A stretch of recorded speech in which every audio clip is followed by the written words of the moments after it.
What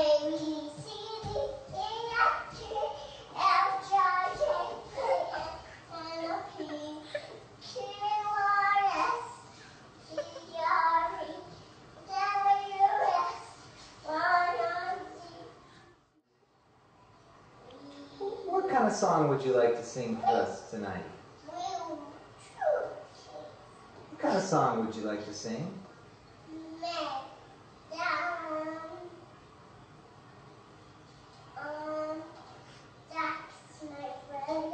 Okay, that's my video. Let's hear That's My Video.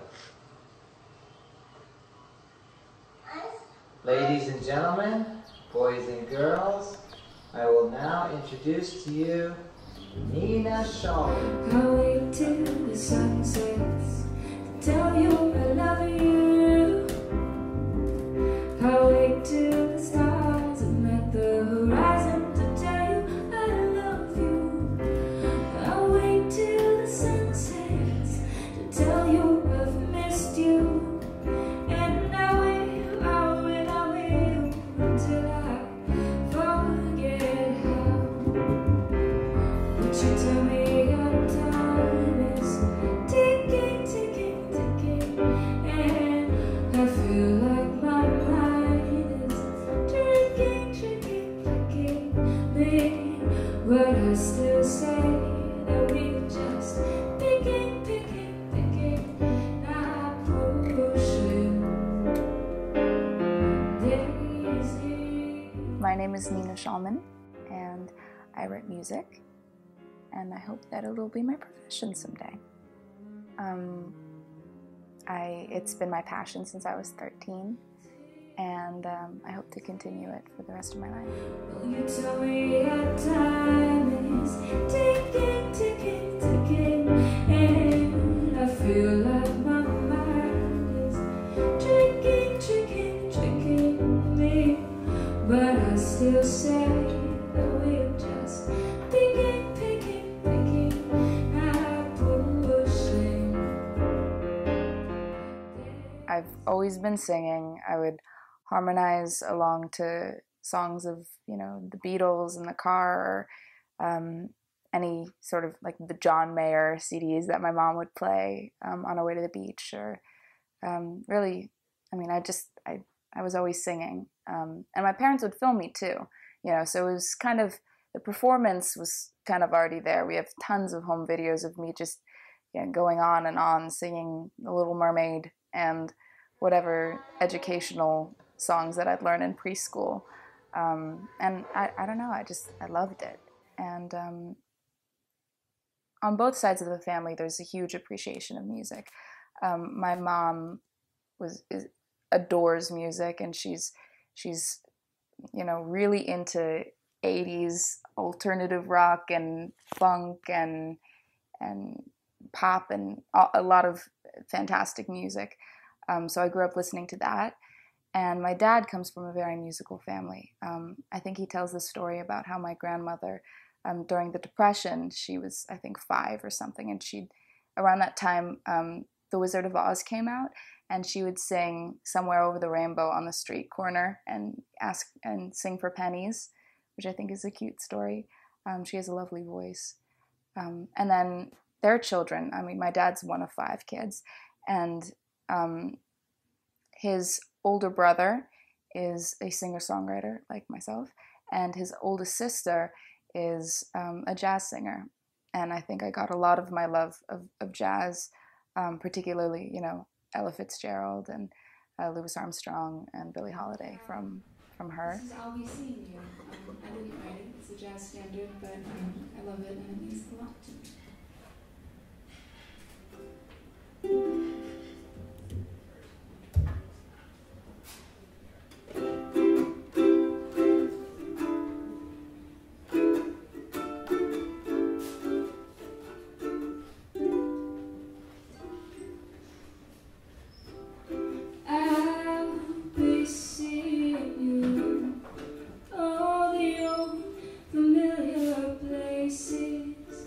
That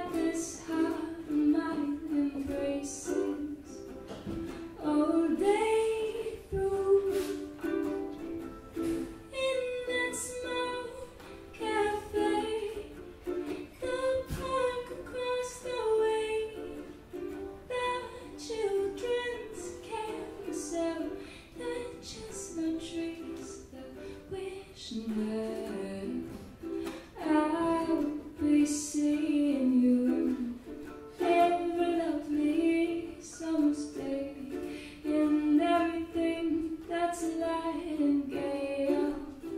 I'll always think of you that way. I'll find you in the morning sun, and when the night is new, I'll be looking at the moon. I'll be seeing you. I come from a very long line of musical people, and it's been I don't know, all these different influences have really shaped my view of music and art, which makes me very appreciative of my background. So I got this teacher, Jeff Martin, for 2 years, and he introduced poetry to me, and I'm so indebted to that, because it was my early, I had read, ravenously all throughout elementary school. I loved reading. But once I got started reading poetry, it really changed the way I view the world, and I fell in love with words and word choice and being specific. It became such a wonderful escape for me, just escaping into words and just the beauty of words. The more words that the more words that or ways you can describe a certain emotion or a thought, the better you understand it. And I find that writing music helps me understand the world and myself a little bit better. You could sort of pinpoint a feeling, and if it's sort of vague, when it's just inside of you, if you start writing it down, you make it concrete, you put a melody to it, it's like, oh, that's what it feels like, and when you listen to it, you're like, oh, okay, so now I get it. I get what that meant for me. And I'll listen to older songs, and the feelings that I felt when I wrote them, they'll just come back, because sort of the way I felt and the way I thought it's written into the music, the melody, and obviously the lyrics, but it's all sort of that was what that meant for me at that moment. My song "The Moon Can Stay" is probably like my most emotional song that I sing.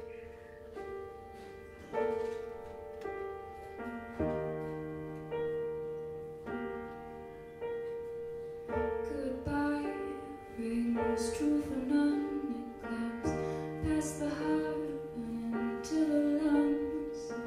1, 2, 3 steps per run, leaves you with no one. First there's a laugh, then there's pain, and why then, when just the latter remains, we lose half our heads and clog our drains and read the news and blame the rain. Silver line, I wanna pray. I'd kiss you tonight if I'd been yesterday. I want the sun to go away, but the moon can stay.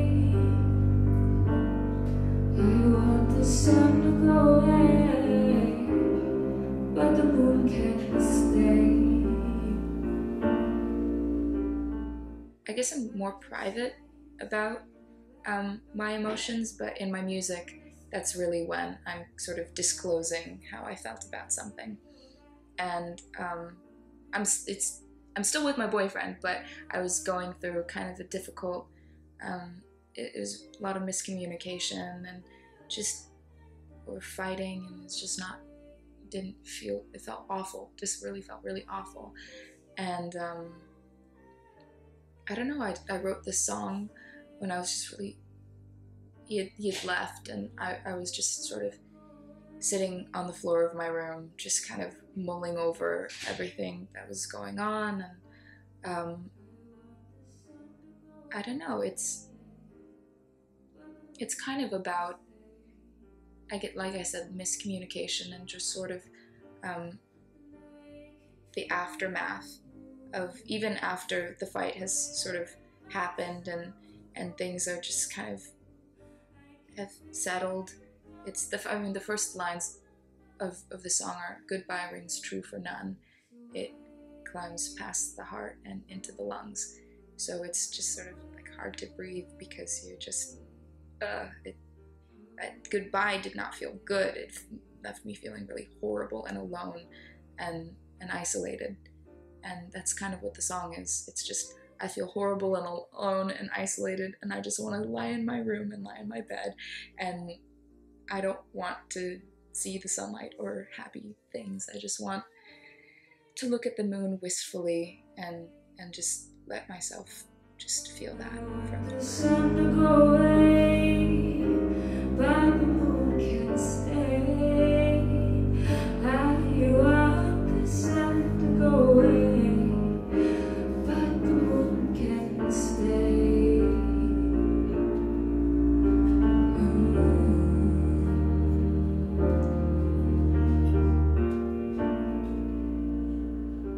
Of course I know what the purpose of Amherst is.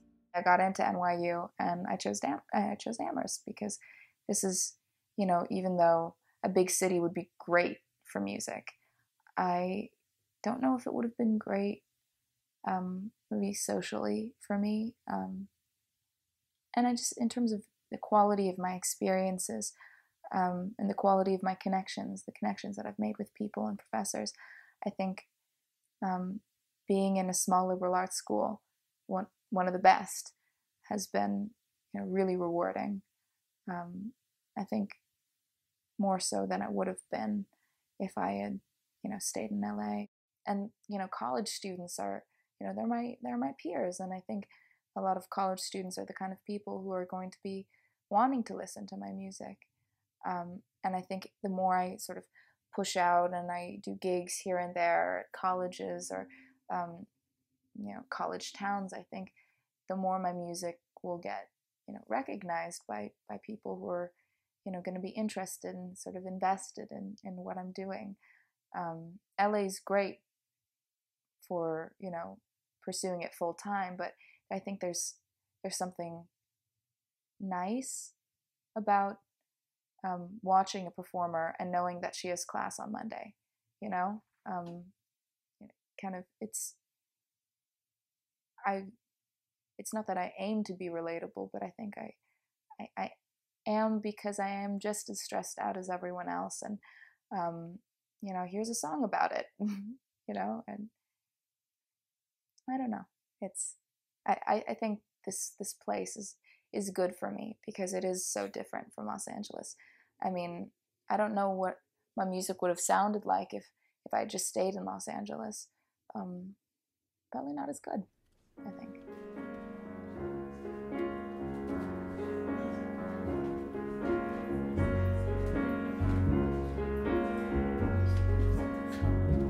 I'm across the world and thinking of you, wondering if the smiles I give will look the same, wondering if our kisses then when I first left will feel the same. And I'm loving you all the while, and I'm loving you all the while, and just the same. God, I gotta learn how to be a little bit more poised and ask simple questions. I'm working on that too. I'm Nina Shallman and I'm working on it. The window pane, 'cause Paris lights out.